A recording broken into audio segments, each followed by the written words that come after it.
Alhamdulillah, kembali semula kita dalam pengajian. Malam ini kita membaca makalah Safar Bulan Kebaikan.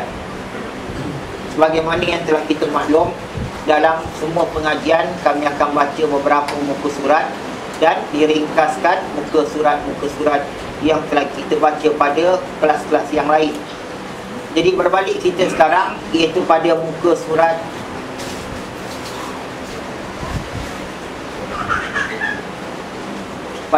surat 14. Dan kita masih ada makalah, ada yang ini senaskah lagi pada kita. A'udzubillahi minasyaitanirrajim. Bismillahirrahmanirrahim. Allahumma salli ala sayyidina Muhammadin wa sayyidina Muhammad. Muka surat 14. Islam memperhatikan keselamatan kenderaan di dalam perjalanan. Baik, telah kita maklum apa arti safar, dan juga telah kita tahu adab safar pertama. Bila nak keluar daripada safar, maka naklah beritahu kepada kerabat yang terdekat, yang sayang pada kita, beritahu kepada guru yang menyayangi kita, serta beritahu kepada sahabat yang mana juga menyayangi kita. Itu satu mesti buat sebelum kita safar. Safar kedua telah kita maklum, naklah padanya tadi, iaitu kalau dia tak sempat memberitahu, dan iaitu naklah diadakan pertemuan tempat yang dia nak berangkat. Dan pada yang ketiga, naklah padanya pula dia safar ambil hari Khamis. Afdal pergi pada hari Khamis pagi. Tapi kalau dia tak dapat pergi hari Khamis pagi, maka pergilah pada hari Isnin pagi ataupun hari Sabtu pagi. Baik. Waktu yang dia nak keluar rumah, afdalnya waktu Dulja, waktu pukul 4 pagi. Afdal keluar rumah pukul 4 pagi bila nak bertolak, itu sunnah Nabi sallallahu alaihi wasallam. Atau waktu bukur. Waktu bukur ialah pukul 5 pagi. Waktu sahur, itu waktu afdal. Itulah yang Nabi buat bila safar. Tapi kalau tak dapat setelah matahari terbit, maka jangan disafar lepas zuhur, ataupun makruh safar lepas maghrib atau lepas isyak, kerana ada kejahatan pada waktu itu. Baik, padanya dikatakan lagi, dan sunat pada safar tu tadi, naklah berjalan jangan terlalu cepat. Jangan cepat, laju sangat bawa kereta semua, jangan. Kecuali padanya kalau ada yang terdesak. Kerana Abdullah bin Umar radhiyallahu anhu, bila mana dia dengan isteri dia sakit, maka dia ada di luar Madinah. Biasa nak balik Madinah ni makan minggu. Tapi Abdullah bin Umar dengan isteri sakit, dia jalan begitu cepat dengan untanya sampai dia di Madinah dalam masa 3 hari. Itu menunjukkan kalau ada terdesak, boleh dah dia cepat. Baik, kemudian padanya kita duk dengar lagi bahawasanya adalah jika tidak ada, yang ini dikatakan sini, kalau bawa kenderaan, naklah dia ada sifat kasih sayang pada kenderaan. Kalau dia binatang, kasih sayang pada binatang tunggangannya. Dan kalau misal kata dia bawa kereta, naklah dia ingat itu nikmat Allah. Jangan dia lanyak sesuka hatinya. Kalau dia sewa kereta, nak dia ingat itu barang amanah. Itu barang amanah. Memang dia sewa, tapi itu amanah walau dia bayar. Jadi kalau dia pakai kereta sewa, dia lanyak sesuka hatinya, maka termasuk dia dalam dosa mengkhianati harta saudara muslimnya atau harta umat Nabi Muhammad sallallahu alaihi wasallam, walaupun tu kereta Cina. Kerana Nabi bila pinjam dengan orang Yahudi, maka Nabi jaga tu amanah. Baik, itu semua nak kita jaga. Sambung pada muka surat 14. Bismillahirrahmanirrahim. Allahumma salli ala sayyidina Muhammadin wa sayyidina Muhammad. Yang ini dikatakan para ulama salaf telah membincangkan penjagaan ke atas kenderaan dari beberapa hadis kekasih kita sallallahu alaihi wasallam, yang mana berupa kaedah umum boleh dikeluarkan darinya, sehingga ia menjadi sesuai untuk semua zaman dan sesuai dari semua jenis kenderaan. Baik, dikatakan ulama salaf mengambil daripada perbuatan-perbuatan kekasih kita sallallahu alaihi wasallam dalam kenderaan yang Nabi tunggang. Nabi kadang-kala tunggang unta, kadang-kala Nabi tunggang kedai. Baik, walaupun Nabi punya kuda, Nabi pun tunggang kuda. Padanya daripada sifat Nabi menjaga kenderaan-kenderaan yang nama binatang tadi, maka diambil ilah Ilah tu apa? Poin daripada perbuatan Nabi tu, maka dipakai pada semua kenderaan pada sepanjang zaman dunia ni. Walau kita tak pakai unta, tak pakai kuda, kita pakai basikal, pakai kereta, pakai kapal terbang pun apa baik, maka nak kena ambil perbuatan Nabi pada menjaga kenderaan. Menjaga kenderaan yang awak punya. Itu dikatakan dalam segi mengambil hukum. Ya, tak boleh kata ini barang mati lah, isi minyak, tayar bagus, jalan je tayar mati. Mana dia tahu kata orang lapar ke haus ke. Walau dia kita kata barang mati, cuba awak bawa kereta tak berhenti sampai 10 jam itu jadi kereta berasap. Kalau minyaknya bagus, tetap dia juga adalah makhluk Allah. Kerana besi itu pada awak barang mati, tapi besi itu makhluk Allah. Minyak tu makhluk Allah. Ya, air ni makhluk Allah, barang ciptaan. Ya, jadi naklah dia jaga tu. Baik, kita lihat bagaimana jaganya. Di dalam hadis kekasih kita sallallahu alaihi wasallam terdapat larangan menggunakan binatang tunggangan di atas kemampuannya. Begitu juga terdapat suruhan supaya merehatkan tunggangan dari masa ke semasa, menjaga keperluan binatang tersebut seperti makan dan minumnya. Baik, dikatakan sini pertama, ya, kalau kaedah kita ambil, ingat tadi dalam ilmu hadis dia ada bab iaitu dia ada bab ilatnya. Ilatnya makna apa? Buah butirnya, poin daripada perbuatan Nabi sallallahu alaihi wasallam. Walau benda tu umpama kita lihat zaman Nabi tak pakai mikrofon, zaman kita pakai mikrofon. Yang penting dalam masalah penyampaian suara, penyampaian suara. Jadi itu yang penting. Pakai mikrofon, tak pakai mikrofon, jangan ganggu orang tidur. Walau tak pakai mikrofon, walau pakai mikrofon, jangan ganggu orang tidur. Begitu yang Nabi beritahu tadi. Baik, jadi balik padanya dikabarkan dalam bab kenderaan ni, zaman kita duk cakap tadi, duk kereta, duk apa ni kata motor ke apa baik. Pertama yang kita nak ingat, pesan Nabi sallallahu alaihi wasallam, orang yang punya kenderaan, pinjam kenderaan orang, sewa ke apa baik, satu Nabi suruh jaga kemampuan kenderaan. Kemampuan dia apa? Kalau dia boleh isi 5 orang, jangan pergi isi 8 orang. Tak boleh. Awak bawa wagon, dia kalau ikut daripada insurans 7 orang, 7 seater, 7 orang. Awak muatkan 9 orang. Kita kata dia bukan tahu insurans, tak apa-apa, insya-Allah selamat pergi selamat balik. Awak baca doa betul, doa awak baca, tapi awak mengkhianati Nabi sallallahu alaihi wasallam. Pasal Nabi beritahu had tunggangan tu nak jaga. Jangan diberatkan lebih daripada itu. Awak punya kereta, kata orang, barang kat belakang ni Masya Allah, sepenuh-penuh barang, berat. Kemudian awak isi kereta awak 5 orang juga. Zaman ni kita kaya, memang kereta 5 orang betul, tapi kat belakang tu jangan berat sangat. Kat belakang ni barang-barang yang berat, besi, kayu, segala macam barang-barang berat macam itu, dah melendut, tayar dah kena kata orang bodi kereta. Masuk lagi 5 orang, kemudian bawa pula 100 lebih. Allahu Akbar, menzalimi. Ini kita nak ingat, kadang-kadang kita ni yang punya kereta nak jaga, itu amanah, kerana itu nikmat Allah yang Allah beri pinjam. Ya, sumalatus alunna yauma idzin anin na'im. Nikmat yang aku beri, aku nak tanya.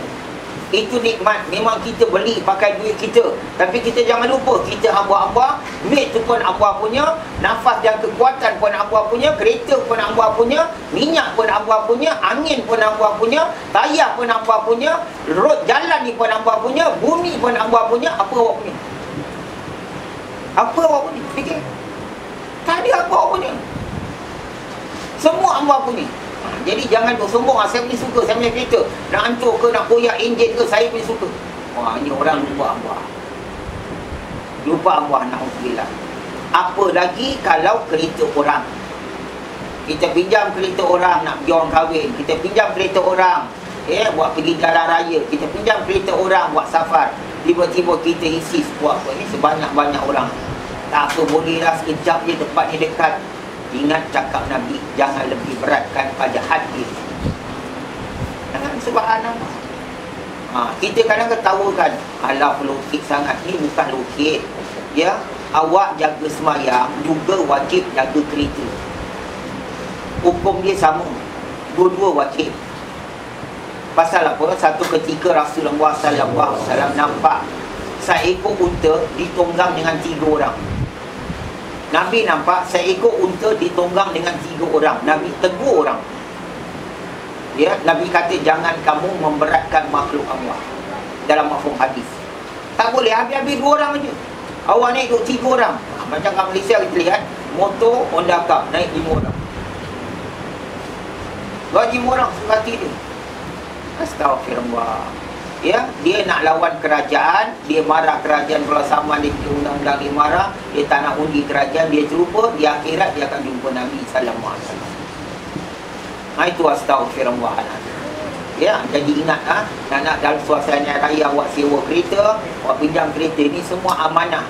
Ya, tidak ada apa ni, tidak ada iman bagi orang yang tak ada amanah. Baik, itu satu had tu tadi. Kalau kereta tadi dia 1000 cc, dia setting 1.6 cc ke apa, maka lari dia tengok. Jangan ikut awak bawa kereta 1000 cc, awak naik KL, awak bawa sampai 150. Bergoyang-goyang kereta tu. Dah ingin bergoyang, buat bergoyang kata orang apa, dah bergoyang, banyak dia. Astagfirullah. Memang selamat pada kecelakaan, tapi tak selamat dengan Allah. Tak selamat. Nah, ini jaga. Subhanallah. Yang naik harta kata orang bukannya safar, bukannya kita pinjam harta awak punya kenderaan yang buat pergi kerja, buat pergi mana-mana yang awak ni. Jaga. Ini yang perbuatan haram yang kita buat, yang kita tak perasan. Mana ada dosa? Awak datang belajar, dia bikin dosa tak? Apa dosa saya buat? Yang tadi buat kereta laju-laju tu sampai berat sangat tu, macam. Tapi kita ingat. Jadi sebab tu, kita tak boleh kata orang bukit, dan kita pun tak boleh suka-suka hati ni kata orang sendak-sendak kereta kita buat segala macam, ya. Dan kita pun tak boleh sesuka hati menghancurkan kereta sewa. Na'udzubillah. Yang kedua apa dikabarkan, naklah dijaga apa lagi, iaitu rehatkan tunggangan. Rehat. Bawa kereta ni pergi KL sampai tak ada rehat. Dah lah lari 140, 160 non-stop, masuk aja terus sampai KL 2 jam lebih, 3 jam lebih, tak ada rehat. Boleh ni, boleh ni, boleh. Awak minta petua dengan kawan awak, boleh tak kita terus, awak punya kereta apa 2.5 2.5 cc, boleh terus. Nabi suruh rehatkan. Jadi ikut kenderaan tadi, jenis kenderaan. Kalau ada jenis kenderaan, awak kena rehat 2 jam rehat. Ada yang kenderaan yang sisi kecil 1 jam rehat. Jangan ikut bas pelancong. Bas pelancong dia sisi besar, memang dibuat untuk jalan jauh. Dia rehat 5 jam, 3 jam, dia pun rehat juga. Kena rehat. Ini kita tak ada rehat. Itu baik. Yang ketiga pasal Nabi sallallahu alaihi wasallam, iaitu apa sini, adalah dikatakan keperluan pada enjin tu. Keperluan dia. Jangan, ini selalulah dalam pengkhianatan, kita khianat tau. Apa dia? Kita sewa kereta, tempat sewa kereta ni, rental kereta ni tempat, orang kapi acong ke apa kita sewa, tapi kita isi minyak-minyak yang kurang baik. Nak jimat lah. Kadang-kadang kita pinjam kereta, Zaki pinjam kereta awak ni, habis Zaki pesan, kalau isi minyak isi V-Power tau. Saya tak pernah isi bawa pada V-Power punya. Mampu juga tak saya jaga ini. Ya ke? Awak dah pinjam, senyap-senyap awak isi 95. Zaki boleh lah, dia ada duit dia boleh apa, dia tak macam-macam lah.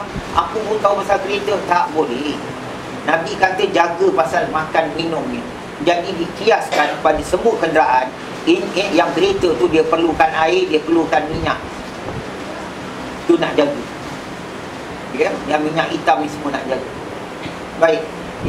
Baik, pada dikabarkan berkata Imam An-Nawawi rahimahullah taala, harus menjemput seseorang untuk menunggang binatangnya bersama dirinya jika mana binatang tersebut mampu.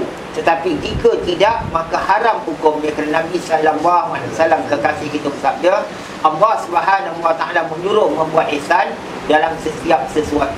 Baik, dikabarkan sini harus itu kata sini harus menjemput seseorang untuk menunggang binatang ni. Maknanya ada orang nak sampai, dia naik bas, dia naik kapal terbang sampai. Jadi hukumnya sunat awak jemput dengan kenderaan. Sunat jemput dengan kenderaan. Macam kita hari ini, dia sampai di kapal terbang, awak tahu dia sampai, awak ada kereta, sunat pergi ambil dia kat airport. Terlebih lagi sunat ni kena bab, bukan sesi dia, bukan apa. Ya Hasan? Ingat, ni kena bab senjemput. Jemput cakap Melayu, pergi ambil. Pergilah jemput dia tu. Pergi jemput maknanya pergi ambil. Jemput makan satu, jemput masuk satu, jemput mengambil dia daripada luar rumah buat batang ke rumah kita.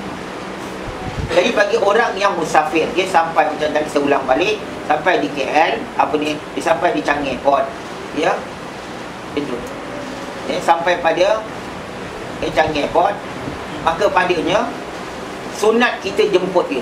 Jangan kita arahkan dia. Awak turun Changi Airport, awak naik teksi, awak bilang Woodland Ring Road, blok sekian-sekian. Saya tunggu. Sunnah Nabi pergi jemput. Sunnah. Dia datang pada Woodland, dia turun dekat Lavender Street, dia naik bas, sunnah pergi jemput. Macam saya tempoh hari ada tetamu daripada Mesir. Daripada Mesir, dia nak datang rumah saya. Dok kita tanya dia, anak dia jemput dia kat airport, buat balik kat Centenary. Baik, padanya kita pergi ambil dia. Kita pergi ambil dia, kata dekat Centenary, buat hantar rumah saya. Kemudian hantar dia. Sunat jemput. Begitu juga sunat jemput orang alim. Sunat jemput orang alim. Sama ada dalam datang kunjungan, atau datang mengajar, atau datang dalam ziarah. Sunat. Hari raya, dengar tu Pak Ustaz tu nak datang, Pak Abid tu nak datang, sunat kita pergi ambil. Jangan kata Ustaz nak datang, pukul berapa Ustaz datang? Pukul 2, insyaAllah saya di rumah. Ya, kita tengok Ustaz tu datang lah. Satu murid. Ustaz tu dah ikut akhlak Nabi. Kita ikut apa? Kita ikut siapa? Ustaz tu bagus datang rumah saya, tak tahu hari raya tak payah panggil pun. Ni Ustaz ni cerewet pula, datang rumah kita kena nak ambil, tak payah datang lagi bagus. Kita hukum tak payah datang bagus, Ustaz tu bagus. Awak terlupa, Ustaz yang awak kata bagus tu, Ustaz tu tengah ikut siapa punya akhlak. Awak sedang ikut akhlak siapa? Sebab tu satu ketika Imam Abu Yazid, kalau tidak silap saya namanya Imam Abu Yazid, beliau berpesan kepada semua anak muridnya, kalau kamu nampak aku ada kesilapan, tegur aku. Kerana aku takut kesilapan aku tak nampak, aku bawa masuk dalam kubur. Tegur aku punya kesilapan. Itu pesan daripada semua anak murid, dan dipesan pada publik. Itu masyarakat awam yang mengetahuinya. Hatta di pasar-pasar pun dia pesan. Dia pergi pasar beli barang, dia pesan pada penjual-penjual, kalau nampak saya punya salah, tolong tegur. Ni orang yang takutkan Allah. Takut kerana wa may ya'mal miskala dzarratin syarran yarah. Sebiji sawi kau punya salah, aku akan balas. Takut dengan ayat tu, sampai pesan orang pasar suruh tegur kalau nampak. Pesan anak murid suruh tegur. Baik. Hari-hari dia nak mengajar, dia pesan kalau ada salah tolong tegur. Jangan biarkan guru dalam salah, boleh tegur. Satu murid tak ditegur. Satu ketika anak muridnya Syekh Farid kata, masa nak belajar, dia kata, Tuan Guru, ni hari ada satu yang saya nak tegur Tuan Guru. Minta maaf. Dengar baik-baik. Saya nak tegur Tuan Guru ni. Tuan Guru suka. Dia kata, selama 20 tahun aku mengajar, aku pesan anak murid suruh tegur aku, tak ada satu anak murid yang tegur aku. 20 tahun. Ini hari baru nak ada satu tegur. Alhamdulillah, dia kata, Alhamdulillah. Apa dia salah aku, wahai Farid? Tuan Guru, dia kata apa? Tuan Guru, salahnya Tuan Guru apa? Kenapalah Tuan Guru masih berkawan dengan orang-orang seperti kita? Itu salah Tuan Guru. Kenapalah Tuan Guru masih berkawan dengan orang-orang seperti kita? Terus Ibnu Farid ni menangis terisak-isak. Bila dia cakap tu, dia sini menangis. Tuan Guru tak nangis lagi. Dia kata kenapa Tuan Guru berkawan dengan orang seperti kita semua ni? Patut Tuan Guru tangan kawan dengan orang seperti kita. Kita tak layak kawan dengan Tuan Guru. Ya, subhanallah, Tuan Guru orang yang betul-betul takut kawan dengan orang yang kurang takut. Tak kena. Nangis Ibn Farid setelah ditegur tu. Akhirnya semua kelas menangis. Pasal masing-masing sedar kita ni telah merosakkan guru kita. Kita telah kata orang membuat guru kita lalai. Semua nangis. Gurunya kata, Farid, sesungguhnya sebuah kapal, jika mana nahoda ni, atau bahasa kita lah, kaptennya bagus, maka anak kapal pun akan selamat. Tuan Guru dia redakan majlis dah jadi menangis semua. Katanya kita ni ibarat sebuah kapal. Jika kaptennya bagus, maka anak kapal semua akan selamat. Ini yang saya kata, ambil cerita ni, awak cakap balik macam tadi. Baguslah ustaz tu dia datang tak payah nak ambil. Ini ustaz nak datang nak ambil lah, nak hantar lah, tak payah datang lagi bagus. Inilah awak merosakkan guru-guru. Subhanallah. Ada tempat saya datang mengajar, hujan lebat, satu orang tak ada bawa blok lagi sebenarnya. Tak ada. Hujan lebat, turun ni, paki bukan jauh paki. Hujan lebat, tak buat payung. Dengan beg, dengan jalan dalam hujan, selebat-lebat, basah. Semua duduk-duduk, berbual-bual. Satu orang tak tunggu bawa blok dengan payung. Saya sampai muka pintu, dia sambut. Habis, basah habis? Tak basah. Snow kat luar. Dia ketawa. Dia tak ada adab. Mana ada adab? Itu sebab tak jadi berkat. Belajar boleh belajar, tapi tak boleh jadi orang salih. Pasal kita tak jaga adab. Ini yang sedang belajar. Ni macam tadi ni, naik kenderaan macam mana, nak keluar rumah macam mana. Ini semua nak cari kesukaan Allah. Allah suka. Subhanallah. Ini dia katakan tadi, makna jemput. Mak bapak nak datang jemput. Jangan mak nak datang lah. Mak datang naik, insya-Allah isteri aku tak kerja, dia ada rumah. Mak tu naik bas lah datang ke Amokyo. Pergi rumah anak perempuan. Tak ada. Anak menantu tahu mak mentua nak datang, tak ada. Subhanallah. Mak awak datang jadi salam ya, dia cabut. Datang mana suami kau pergi main bola. Puan, apa yang kita beramal? Apa yang kita beramal? Siapa sedang suka dengan amalan kita? Fikir baliklah, siapa tengah suka dengan amalan kita? Kita syok sendiri, kata budak buah blok. Pakcik tu syok sendiri. Sebudak-budak yang main gitar rente tu ni, dia hinakan kita yang belajar agama. Ya, dia tengok pagi-pagi ni, apa ni? Maghrib-maghrib main gitar ni semua. Pergi balik, pergi sembayang, bukan nak sembayang. Kita jalan, budak-budak tu ketawakan. Pakcik tu syok sendiri. Memang betul, kita tengah syok sendiri. Tak salah cakap dia. Ya, pasal kita ingat kita ni amal, kita yang seronok sendiri. Kita tak nak muhasabah, Allah seronok tak amalan kita. Ini yang jadi. Dia kata tadi menjemput. Maka dia kata, jika dalam nak menjemput itu kenderaan penuh, maka tetap tidak boleh diisi lebih pada hadnya. Awak bawa kereta, awak bawa isteri. Jadi tempat ada kosong 3. Kereta kan 5 orang, betul? Lagi 5 orang. Pergi kat airport. Sekali dia kata orang 6 orang tu family. Macam ni.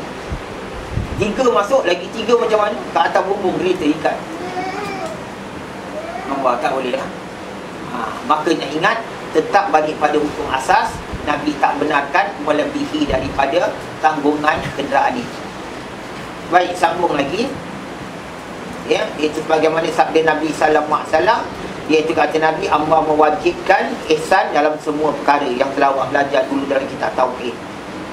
Baik, kemudian sambung daripada perkataan itu pula, Imam Nawawi berkata, rahimahullah ta'ala, dari sunnah kekasih kita Nabi sallallahu alaihi wasallam menjaga iaitu keselamatan pegangan dengan memberinya makan yang baik serta menunggangnya dengan perlahan atau cepat mengikut kemaslahatan binatang tersebut. Kerana kekasih kita Nabi sallallahu alaihi wasallam sabda, tungganglah kenderaan kamu yang selamat. Di dalam riwayat lain, tungganglah kenderaan kamu yang boleh ditunggangi. Baik, diberitahu sini makna ya, iaitu ada pertama tadi dia ulang balik, naklah jaga kenderaan. Macam saya kata tu, minyak tu, air tu, minyak hitam semua, Ya, baik. Kalau segi dia binatang, naklah dimakan yang terbaik. Kemudian padanya pula, kerana pernah satu ketika ada seekor unta mengamuk di Madinah. Kecoh gempar Madinah, unta mengamuk. Unta mengamuk, na'udzubillah. Ya, jadi akhirnya sampai sudah tak terkawal, orang-orang Arab Madinah sudah tak terkawal. Luar biasa mengamuknya. Awak duduk bayar dengan akal, macam mana orang tak terkawal unta. Takkan 10 orang tak boleh keroyok satu unta. Takkan 20 orang atau 50 orang keroyok satu unta, tak boleh. Tak boleh. Kalau sudah nak jadi kan tak boleh, dia tak boleh. Ya, mengamuk habis. Akhirnya mereka jumpa Nabi SAW. Ya Rasulullah, ini unta dah habis ikhtiar kita. Kita dah buat macam-macam, tak dapat. Dia mengamuk habis. Ya, tanaman semua habis, orang dah tak dapat. Siapa rapat ini unta terajang. Buat dia terajang orang. Dan terajang tu boleh buat patah tulang, boleh buat maut. Sahabat tak berani. Rasulullah SAW. Ya, unta tu ada dalam satu tempat. Sahabat tak kasih Nabi masuk. Sebab takut keselamatan Nabi, takut unta ni menggana diterajang. Takut dia pijak. Nabi kata, kamu diam, aku nak pergi dulu. Tunggu kamu sini. Nabi masuk tempat dia ada tu, unta tu berdiri. Unta tu boleh nampak Rasulullah SAW. Unta tu terus pergi, dia cium kaki Nabi. Dia melipatkan kaki dia, unta kan tinggi. Dia melipat kaki, dia cium kaki Nabi dan dia menangis. Sahabat nampak, Masya Allah, dia cium kaki Nabi. Untung unta tu daripada Ahmad Ismail. Pasal unta tu dapat cium kaki Nabi, saya belum dapat cium kaki Nabi. Subhanallah. Itu kita ada iman kita. Yang duk dengar, binatang. Tidak binatang dapat cium kaki Rasulullah. Awak dapat cium kaki apa? Fikir balik. Tak dapat pun, dalam mimpi pun tak dapat. Dalam nyata katalah Rasulullah dah kembali pada Allah, mimpi pun tak dapat. Merasa. Nah, ini yang bila kita dengar macam ini, baru kita tahu kita ni hina yang macam mana. Hina yang macam mana. Ada baju murahan, ya, dekat Tampines. Ada baju lagi murah di Gelang. Tapi ada baju lagi murah di Sungai Road. Betul? Agak-agak kita kat mana pun? Tampines ke Gelang ke Sungai Road? Belajar biar sedar. Jangan belajar tak sedar. Ya, kita belajar biar ada kesedaran. Agak-agak kita baju di mana punya kedai. Allahu Akbar. Untung buta. Nangis dia cium kaki Nabi SAW. Nabi angkat wajah dia. Dia bercakap dengan Nabi. Masya Allah. Habis dia bercakap, Nabi terus pusing. Nabi tanya, siapa ni tuan ni? Marah Nabi pula. Siapa tuan yang punya unta ni? Nabi terus panggil. Datang. Nabi tanya, kamu zalim? Kata Nabi, zalim. Kamu suruh unta ni buat kerja yang banyak, tetapi kamu tidak beri makan yang baik. Dia mengadu kepada aku, dia kelaparan. Dia mengadu pada aku, dia kelaparan. Dan dia mengadu kepada aku, kamu bebankan dia kerja-kerja yang dia sudah tak larat buat. Kata Nabi, barang siapa yang tak ada rahmat, ya, maka Allah tidak rahmat pada dia. La yarham wa la yurham. Siapa yang tak ada love di muka bumi, Allah tak love dia daripada langit. Man lam yarham fi dunya wa la yarham fi sama. Itu sabda Nabi SAW. Jadi itu kenderaan unta. Balik pada zaman kita, kereta. Sama juga dia makhluk Allah. Ada kesianan dengan kereta tu. Ya, subhanallah. Ini kadang-kadang kita lihat ada orang boleh pakai kereta, masuk auto kereta je sebenarnya. Tak bersih-bersihkan segala macam. Memang kita ada anak kecil, bersihkan sekali-sekali, seminggu sekali. Ya, kata orang pergi bersih, vacuum kan ni. Habis kotor. Macam-macam tisu yang kotak kosong situ, kupon parking yang dah pakai begitu bertepik, macam-macam. Oh, saya punya kereta sampai suka. Ni orang sombong. Dia ingat dia punya kereta. Dia lupa Tok Ambo punya. Tok Ambo punya. Baik, jadi balik pada tadi. Itu sebab Nabi SAW pesan, tungganglah kenderaan kamu yang selamat. Nabi beritahu, kalau kenderaan tu ada masalah, jangan bawa dia jalan. Nabi cakap umum, tunggang kenderaan kamu yang selamat. Kalau zaman dulu unta, kuda sebagainya, zaman kita kenderaan yang bermotor, maka yang selamat. Macam mana yang selamat? Ingat tak kisah usul Harun ke kereta? Ada pelajar kita dekat Jurong, ya, kereta-kereta baru. Tapi steering dia ni kata orang, ya, subhanallah, dia kalau nak corner kanan, ya, dia pusing kanan steering, tapi kereta pergi straight. Dia nak corner kiri, dia pusing steering ke kiri, kereta belok kanan. Kereta jenis macam itu. Itu yang dia kata kenderaan kamu yang selamat. Jangan bawa, tak apalah saya tawakal, baca sumbung-bumbung ke apa, baca apa, Allahu Akbar. Ya, walau baca Yasin. Ingat, asas jangan lupa. Nabi kata dah selamat baru tawakal. Dah tengok bunga, kata orang tayar tu bunga dah tak ada, tak apalah, sekali lagi boleh. Sampai pining pun boleh. Astagfirullah. Yang selamat mana tak selamat. Akhirnya bila berlaku meletup sebagainya, macam kita kata dah takdir. Bukan takdir. Ya, takdir ada dua. Satu takdir daripada Allah, satu awak yang pilih kejahatan. Baik, ya. Dalam hadis yang lain, Rasulullah SAW kata, tungganglah kenderaan kamu yang boleh ditunggang, kenderaan yang masih boleh. Kalau sudah tak boleh duduk jalan, kata 10 minit mati, 10 minit mati. Ya, subhanallah. Maknanya kata sudah tak boleh tunggang, dia tolak juga kenderaan tu. Ini subhanallah.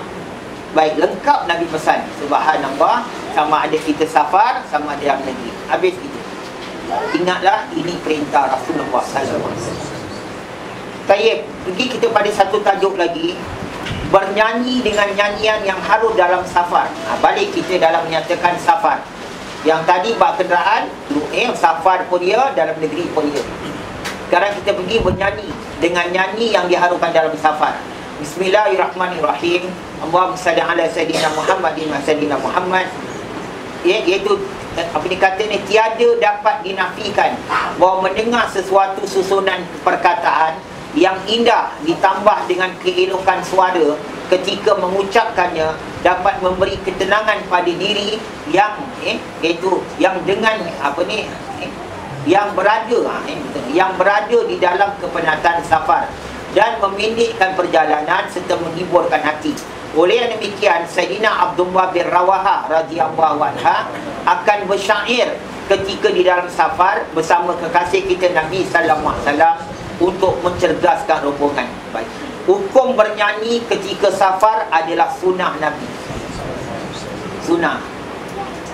Jadi sama ada awak nyanyi sendiri, kalau zaman sekarang, sama ada awak nyanyi sendiri atau awak main CD. Subhanallah. Ya, jadi bukan makna naik kereta ni kata orang terus baca ayat Quran aja. Start aja nak pergi mana? Nak pergi Kedah. Habis makan dekat Macap, masuk start Yasin. Jalan jalan laju 150 dekat belakang nak meninggal ke apa. Ada dah start baca Yasin, bawa 150 ni, Allahu Akbar. Asyhadu an la ilaha illallah, ada start mengucap saja. Bukan tak boleh take mengaji, boleh. Afdal ambil berkat take mengaji. Kadarnya subhanallah. Kemudian pada tukar CD. CD yang nyanyian tu tadi. Dia sunnah Nabi. Kalau dalam kereta bisa kata ada live lah. Yang live ni isteri menyanyi, anak menyanyi, suami menyanyi. Awak ni bukan nak baca-baca, menyanyi pula. Tadi dah baca? Dah baca apa? Allahumma anta sabir fi hazal safar wa anta alifan, kita baca. Sekarang saya nyanyi, hoi mari kita ke Perak. Nyanyi. Sunnah. Dia sunnah. Ini kadang-kadang tak belajar jadi ekstrim tu. Tak belajar jadi ekstrim. Naik kereta je macam tadi. Sepanjang pergi Perak, sepanjang pergi Kedah, balik Singapura pun ngaji lagi. Suami saya orangnya warak. Subhanallah. Apa sahabat Nabi tak warak? Dalilnya tu Abdullah bin Rawah tukang nyanyi. Abdullah bin Rawah sahabat Nabi sallallahu alaihi wasallam yang kematiannya Nabi dah kabarkan. Beliau seorang ahli syurga. Dalam perang Mu'tah, ya, peperangan itu Nabi tak pergi. Saya dah katakan di kilang, peperangan yang mana Nabi tak ikut serta dalam rombongan tentera, Nabi cuma hantar batalion umat Islam pergi perang, Nabi tak ikut, namanya Sariyah. Sariyah. Sariyah Sariyah Mu'tah, Sariyah Yarmouk, macam-macam. Baik. Ya, itu nama-nama peperangan. Yarmouk tu nama peperangan Yarmouk, ya. Mu'tah tu nama itu peperangan. Badar tu nama ya, nama peperangan Badar. Kalau peperangan tu Nabi ikut, namanya Ghazwah. Nabi ikut, namanya Ghazwah. Apa ni? Ghazwah Badar, bermakna Nabi ikut. Barwah Khandaq, ya, ini kita katakan Nabi ikut. Baik. Jadi bila jalan peperangan ni, satu peperangan di mana Rasulullah sallallahu alaihi wasallam tak ikut. Nama tadi apa? Sariyah. Peperangan M-U-T-A-H, Mu'tah. Ya, Mu'tah. Apa ni Mu'tah? Baik, dalam peperangan tu Nabi lantik, apa kata Nabi? Naklah jadi ketua rombongan Zaid bin Harisah radhiyallahu anhu. Andai kata Zaid bin Harisah wafat, syahid, digantikan ketua oleh Ja'far bin Abi Talib radhiyallahu anhu, abang Sayyidina Ali. Andai kata Sayyidina Ja'far wafat, syahid, maka digantikan oleh Abdullah bin Rawahah. Itu nama dia tadi awak dengar, Abdullah bin Rawahah radhiyallahu anhu. Andai kata Abdullah bin Rawahah syahid, gantilah orang yang kamu pilih di antara kamu. Baik, Nabi pun hantar tu rombongan pergi. Ada satu Yahudi kafir dengar. Yahudi ni dia kepo lah. Dia duduk dengar, dia dengar.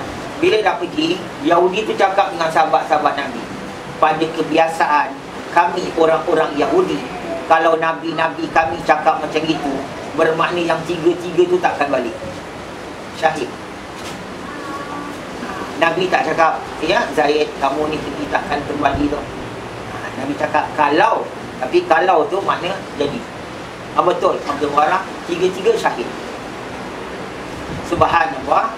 Baik, Abdullah bin Rawahah radhiyallahu anhu, masa hayatnya dia ikut Nabi banyak dalam peperangan-peperangan sebelum peperangan tadi tu, maka dia tukang nyanyi. Ya, dan Nabi seronok, dan Nabi senyum, Nabi gembira. Kadang-kadang Nabi pun nyanyi sama. Ada lagu-lagu yang Nabi susun sendiri, Nabi nyanyi, dan sahabat suka betul Nabi nyanyi. Ada kala sahabat yang nyanyi. Jadi kat sini dikata, makna dalam safar tu sunat ada nyanyian. Jadi tak salah. Kadang-kadang ada orang, awak satu band, sewa band 14 seater, ya, awak 5-6 orang, kata orang yang suka-suka menyanyi, kata orang macam-macam lah. Al-Bariyah, macam-macam keluar semua lagu lah, nasyid semua, sampai selimut putih bila Israel. Yang kat belakang ni dia masa muka. Apa pasal ni? Ni geng-geng ekstremis kat belakang. Ya, dia ingat dia warak. Ini perasaan kok, perasaan. Baca kitab sunat tu. Jadi subhanallah, dia ngaji main, sila main, nyanyi pun sila main, sunnah dua-duanya. Baik, berkata Imam Nawawi rahimahullah ta'ala, disukai untuk bersyair. Bersyair itu maknanya menasyid, dengan syair yang harus untuk mempercepatkan perjalanan, mencergaskan badan, menenangkan diri. Ini bersumber daripada beberapa hadis yang sahih, di antaranya yang diriwayatkan oleh Sayyidina Salamah bin Aqwa dan Sayyidina Anas bin Malik radhiyallahu anhu. Baik, nyanyian yang nak nyanyi dalam safar, naklah nyanyian itu ada sifat ni. Nak nyanyi Arab, nyanyi Melayu, nyanyi Cina, nyanyi orang putih, nyanyi Tamil, silakan. Tapi syarat apa je? Naklah nyanyian itu mempercepatkan perjalanan. Maknanya apa? Orang tak rasa jauh. Orang tak rasa jauh. Ini nak driving, nak pergi, kata orang Kedah, jauh kan? Kedah jauh ni, Allah, rasa lama bila nak sampai. Tapi dengan nyanyian awak yang yang ada kegembiraan, yang ada rio rendah, tak rasa, tak tahu dah sampai kini kan? Sekejap Jangan nyanyi yang buat yang sedih tu macam tadi. Ya, hidup ini ibarat lampu dinding, Allah. Subhanallah. Jangan buat tu. Itu lagi cepat. Baik. Yang kedua, mencergaskan badan. Makna orang tak ngantuk. Tak ngantuk. Jadi dia nyanyi ni, orang yang ngantuk semua dia hilang ngantuk. Ya, pasal lagu dia lagu rancak. Boneka yang macam ni saya contoh yang sering awak bawa lah. Ayam Belapik punya lagu ke apa-apa lagu Subhanallah rancak. Jangan bawa lagu Pangala balik, lagu Ghazal dia bawa. Ya Rasulullah. Banyaklah kau nyanyi seorang, air kau pun habis. Tinggal driver. Subhanallah. Nak cergas. Jadi jangan salah pilih lagu. Ya, kalau main CD, siap CD kumpul lagu-lagu rancak yang memang buat safar punya. Jangan main beli aja. Kadang-kadang Opek lagu Salam Ya Rasulullah ni baru keluar. Opek, tahu lagu Opek? Ya, lagu Opek yang apa penyanyi Indonesia. Baik, ada lagu Salam Ya Rasulullah. Awak yang beli, awak main, awak buat safar. Ada lagu yang mengantuk tau, yang slow je. Ni kata Imam Nawawi syarat tu. Naklah yang mencegahkan badan. Lagi apa? Menenangkan diri. Makna menenangkan diri. Makna awak rasa seronok lah menenang. Tenang ni makna seronok. Tak menjenuhkan, tak penat. Tak kata orang macam tukar lagu lah. Saya kata duk naik kata orang seronok rombongan tu apa. Tiba-tiba awak main lagu Cina, lagu tangan panjang. Pula lagu tambah tak apa. Bingit lah. Tak boleh tahan. Yang driving pun tak boleh tahan. Tukar. Baik, lagi apa? Ni. Itu dikata sebagaimana riwayat Sayyidina Salamah bin Aqwa dan Sayyidina Anas bin Malik radhiyallahu anhu. Para ulama masa kini mengkiaskan perbuatan para sahabat Nabi sallallahu alaihi wasallam kekasih kita dengan kaset, CD dan sebagainya, kerana ia dapat menghilangkan malas, bosan, penat dan sebagainya, selagi mana nyanyian itu adalah harus disyarat. Ulama masa kini, ulama mutakhir. Ulama mutakhir tu macam mana? Seperti Yusuf Qaradawi, ulama daripada Bahrain, tak salah saya. Itu masih hidup, dah uzur. Yusuf Qaradawi. Dulu ada Imam Syarawi, baru meninggal, Allahyarham. Anwar Musaddad dah meninggal, baru meninggal juga. Ni ulama-ulama mutakhir. Ya, baik. Padanya ulama mutakhir mengkiaskan. Zaman Nabi tak ada CD, jadi live. Nyanyi tu orang-orang nyanyi. Sekarang kita ada. Kalau awak nangis ni alhamdulillah. Ya, jadi pada yang jadi khabar, nak pantun pun boleh, main pantun, nyanyian sebagainya. Jadi nak guna CD, nak guna apa, kaset semua boleh. Ya, itu dikata dengan satu syarat tambahan. Syaratnya apa? Nyanyian itu adalah diharuskan oleh syarak. Kenapa? Kerana ada nyanyian yang haram. Ada nyanyian yang haram, ada nyanyian yang makruh, ada nyanyian yang harus. Jadi 3 hukum nyanyian. Maaf dia ada satu nyanyian hukumnya sunat. Jadi ada 4 hukum nyanyian. Nyanyian yang haram, jangan pakai. Itu nak jaga. Sebab tu dia beralas yang diharuskan syarak. Yang haram macam mana? Bila nyanyian itu awak main kaset itu, awak terbayang benda-benda haram. Umpama kalau awak main lagu Siti Nurhaliza, awak terbayang muka dia, awak terbayang keadaan mak saya, badan dia, haram. Itu haram. Na'udzubillah. Ya, tak boleh. Baik. Ya, ataupun ada unsur-unsur lucah. Ada lagu-lagu unsur-unsur lucah. Saya pun tak boleh sebut dekat sini, malu kita nak sebut. Unsur-unsur lucah. Itu tak boleh, subhanallah. Baik. Yang kedua, yang makruh. Yang makruh macam melalaikan. Melalaikan daripada ingat Allah. Kita memang gembira, kita seronok, ketawa sebagainya. Tapi dalam masa tu juga, kita tidak lupa Allah. Tak lupa. Jangan sampai bila dengar lagu ni, sampai tak ingat Allah langsung. Lalai terus. Itu tak boleh. Itu makruh. Baik. Ya, ada pun hukumnya sunat, iaitu nyanyian yang memuji Allah, memuji Rasulullah sallallahu alaihi wasallam. Bismillah ya Allah ya Karim. Itu puji Allah. Cari yang rancak. Kalau itu slow, cari yang rancak. Ya, baik. Ada padanya ataupun yang memuji Nabi sallallahu alaihi wasallam. Macam lagu yang Hafiz Rawi nyanyi, Khairal Bariyah, itu Khairal Bariyah, sebaik-baik barang ciptaan Allah. Ya, ini semua lagu-lagu, ini sunat. Dapat pahala. Baik, ada pun yang harus, makna dia tak ada kata orang memuji Allah dan Rasulnya sallallahu alaihi wasallam, dan dia tidak melalaikan, dia tidak haramkan. Biasalah. Ya, umpama lagu dari apa ni, lagu-lagu yang ada lah. Kalau dulu zaman tu ada apa? Dialog apa? Dialog apa? Deloitte punya lagu ke, ya, Siglak 5 punya lagu ke, Jeffrey Dean punya lagu ke. Makna awak main lagu ni, awak suka lah, teringat nostalgia sebagainya, harus. Itu syarat nak jaga. Jangan main sebarang CD. Baik, habis kita. Faedah. Berkata Ibnu Abdul Bur dari ulama Maliki, bahawa setiap nyanyian yang mana merosakkan susunan perkataan bahasa adalah haram. Dia termasuk haram lagi yang bukannya terbayang wajah perempuan dan segala macam. Termasuk yang haram yang merosakkan susunan bahasa, seperti lagu-lagu rock. Tu lagu rock tu haram. Pasal dia merosakkan seni. Ibu-ibu, bapa-bapa, walaupun saya mengajar agama, tapi saya belajar sedikit, tak banyak. Belajar sedikit bab muzik. Saya belajar sedikit bab muzik. Ya. Salah satu daripada kaedah orang barat, Amerika terutama, atau Yahudi, dia nak merosakkan agama Islam. Tu mission pertama, the first mission. Orang Europe nak rosakkan agama Islam. Apa jalan baik? Ya, sama ada jalan pemakanan, jalan ibadat, jalan hukum-hukum Islam, jalan jual beli, jalan apa, jalan semua dia nak rosakkan. Kedua, mereka punya mission apa? Nak rosakkan budaya dunia. Budaya dunia, biar sudah tak ada adab lagi. Bapa-bapa, ibu-ibu, maaf nanti dicakap. Subhanallah.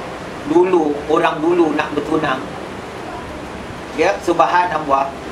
Apa ni kata orang, adab ni macam-macam tu, adab. Sekarang adab tu hilang.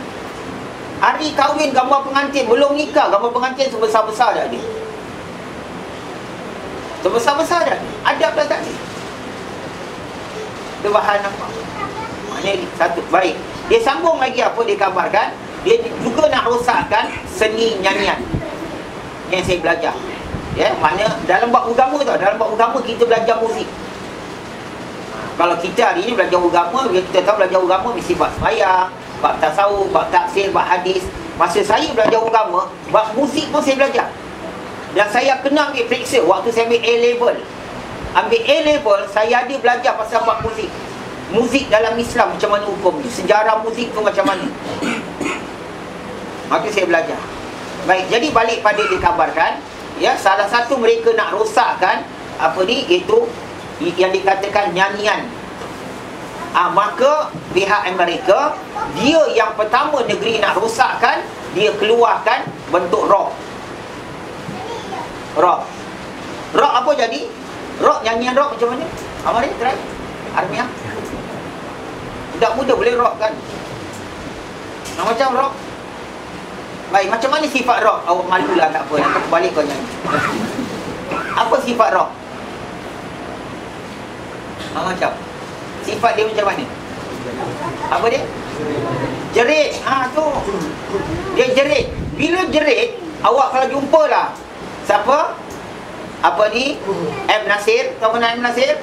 Awak jumpa M. Nasir, awak jumpa Kasim, apa ni, pengarang lagu dulu, apa? Kasim Masdur. Ya, awak jumpa apa tu, subhanallah. Ada kena-mengena dengan saya sikit, kata orang sejarah jauh. Bukan yang kat Singapura, dah tua dia. Yusuf S. Awak jumpa dia, awak jumpa Ahmad Nawab, awak jumpa Ahmad Ismail, awak tanya. Subhanallah. Awak tanya, dalam muzik dia ada vokal. Dia ada vokal. Kalau rock dah tak ada vokal. Muzik, kalau nak beri markah, selalu pengadil akan tengok vokal. Ya, tapi kan awak tengok kalau ada pertandingan RTM ke apa nak jaga sama. Macam mana dia, apakah dia sedap saja ke, sebagai dia lancar ke apa, dia vokal markah besar. Vokal markah besar. Vokal dia tengok. Rock tak ada vokal. Sebab apa kata Rawi terjerit. Bila larut malam dia pekik. Jadi rock ni apa? Suara tak sedap pun boleh nyanyi. Betul? Suara tak sedap pun boleh nyanyi. Tak kira suara merdu lagi. Ya, sebab itu sedangkan suara ni gifted. Suara ni adalah kurniaan Allah Subhanahu Wa Taala. Sebab tu dalam banyak-banyak Nabi, suara yang merdu sekali Nabi Daud alaihi salam. Kenapa tak cakap Nabi Musa? Kenapa tak cakap? Paling merdu lagi Rasulullah sallallahu alaihi wasallam. Dua Nabi suara paling merdu. Dalam banyak-banyak sahabat, suara nyanyi sedap Nabi suka. Salah satu awak dengar tadi, Abdullah bin Rawaha. Kenapa tak Abu Bakar Siddiq? Pasal ni gifted. Ya, subhanallah, macam awak tengoklah yang Hindustan, lagu-lagu Hindustan. Sedap-sedap lagunya. Ya, awak tengok kan, ingatkan penyanyi dia muda, sekarang penyanyi tu. Betul macam mana? Tua. Apa nama? Abu Mastah apa? Muhammad Rafi. Oh, tua. Tapi suara, Masya Allah. Suara orang muda. Kita ingat hero muka cantik, bagus, muda. Tapi suara habis. Muhammad Rafi tua, suara dia bagus. Suara ni gifted. Umpama awak ambil suara Rawi kan tak boleh. Gaya dah haramkan untuk 7 keturunan. Subhanallah. Allahu Akbar. Dia gifted tau. Kita semua boleh nyanyi. Kat mana? Bilik mandi. Bilik mandi je. Bilik mandi. Tapi kalau nak bikin tu tak boleh. Saya boleh karang lagu. Nyanyi saya tak boleh. Sebab tu saya pas awaknya. Saya karang insya-Allah. Semua yang kita ada 100 lebih nasyid, boleh katakan 90% saya karang dengan izin Allah, ya, berkat Nabi sallallahu alaihi wasallam. Baik, alhamdulillah. Anak perempuan saya Siti Nadira, dia boleh karangnya apa ni, lagu dalam bahasa Arab. Tu yang Maulid Jafari punya dalam tu dia karang. Termasuk apa ni, Ratib yang baru punya. Ya, pun ada karangannya tu pun dia karang. Dia karang dalam bahasa Melayu, apa tu dalam bahasa Arab. Ada bahasa Arab yang dia pakai. Ustaz Adib dia cuma dalam segi fikir. Ustaz Adib dia pakai fikir. Sebab tu dua adik-beradik dia lain pula. Satu fikir, satu tak nak ambil fikir. Si Adib tak nak fikir, dia nak bahasa Arab juga. Ini nak ambil master pun dia ambil bahasa Arab. Bahasa Arab dia campur. Dia boleh bikin kitab maulid, dia boleh karang tu sebenarnya. Tapi dalam segi bahasa Melayu, habis. Ni gifted, pemberian lah. Baik, jadi padanya, kalau sudah rock, dah tak ada kisah lagu, apa suara rock. Semua pada awak boleh jadi rock, metal rock, apa lagi, black metal, boleh bikin lah. Subhanallah. Sebab apa dah tak ada vokal. Itu yang rosak seni tu. Budak-budak sekarang suka rock. Rock nanti dengan gitar, dengan muka macam hantu. Rock. Awak tahu tak rock tu apa? Dah tak ada seni tu. Terjerit-jerit. Kalau terjerit, awak sakit gigi dengar lagu tu. Tengah sakit tu. Aku butuh kau. Tak boleh. Tapi kalau misal kata awak tengah sakit gigi, dengar lagu sayup. Alah, sedapnya lagu ni. Jadi ini kita katakan masalah, sebab tu nak rock itu bukan seni. Dia rosakkan seni. Itulah yang mereka punya gejala. Nak merosakkan budaya dunia. Ya, sehingga dah tak ada budaya. Dia kalahkan semua lagu-lagu dalam dunia. Baik, dia balik pada tadi dia kabarkan. Ya, jadi padanya kalau susunan kata tu dah rosak, hukumnya haram. Awak bikin nasyid, awak bikin lagu-lagu apa, tapi awak rosakkan susunannya, awak rosakkan vokalnya, hukumnya haram. Saya nasyid tau, puji Nabi, tapi cara puji Nabi menjerit, tak ada adab, haram. Sebab kadang-kadang orang puji, bila tu saya dia puji Nabi tapi lagu dia menjerit. Ya, astagfirullah, saya nak lakon pun takut. Dia jerit nama Nabi ni, saya jerit-jerit. Nak macam orang baca marhaban. Dia boleh baca marhaban, al-jannatu wa na'ibatu, ya Muhammad sallallahu alaihi. Haram. Ni apa awak jerit-jerit ni? Baca selawat dengan adab. Nak tinggi suara boleh, tapi adab ada. Jangan suaranya kuat betul, adab dah tak ada. Jadinya haram awak punya selawat. Ini astagfirullah. Baik, balik pada tadi, tidak membawa lonceng di dalam safar. Bismillahirrahmanirrahim. Allahumma salli ala sayyidina Muhammadin wa sayyidina Muhammad. Kita ambilkan ni sikit, iaitu tidak membawa lonceng dalam safar. Kekasih kita Rasulullah sallallahu alaihi wasallam melarang membawa lonceng di dalam safar, dengan sabda kekasih kita sallallahu alaihi wasallam, malaikat tidak akan menemani rombongan yang terdapat di dalam lonceng atau anjing.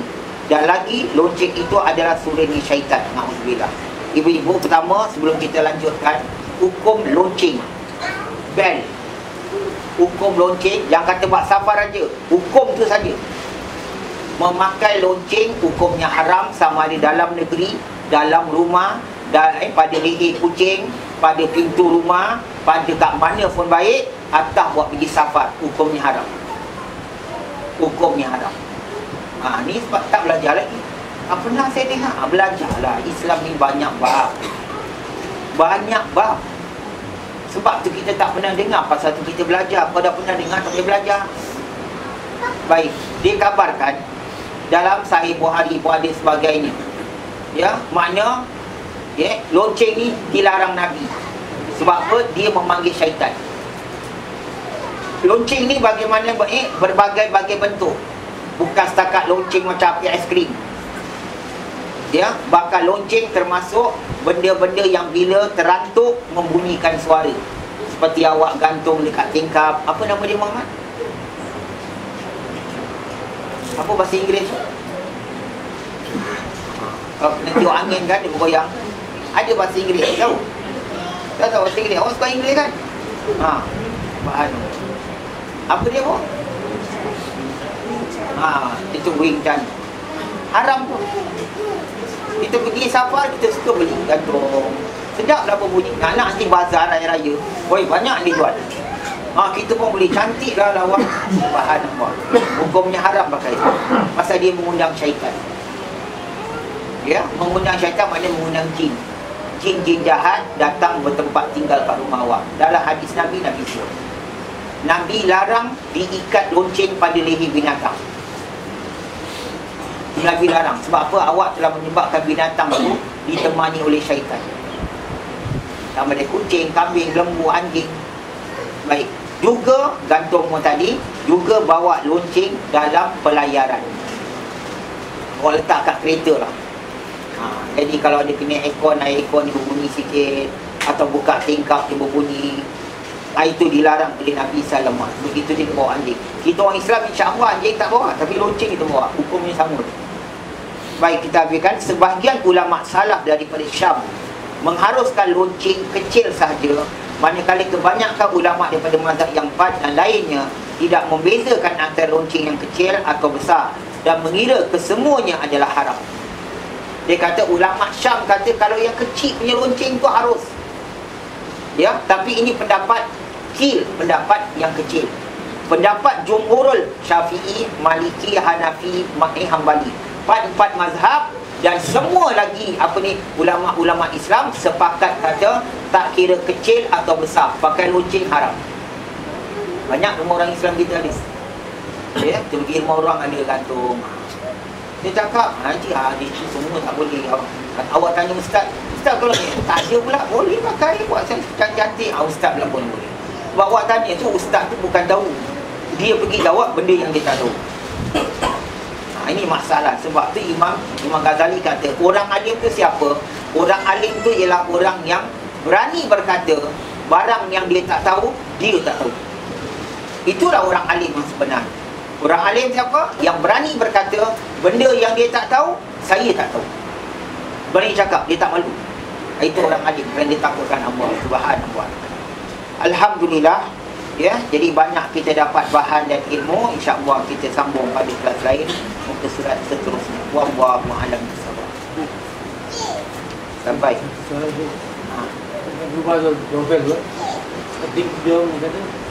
Alhamdulillah. Ya, dobel tu. Ya, jadi dobel ni pula ada khilaf ulama. Satu mengatakan lonceng ini berbentuk bila ditiup angin, dia tidak dengan suara rakaman. Manakala dobel tu ada suara rakaman. Jadi sebahagian ulama kata harus pada suara rakaman, tetapi sebahagian kata tak boleh juga. Situ ada selisih lah. Ya, situ selisih. Jadi yang bergantung benar tu apa pesen pun diharam. Alhamdulillah.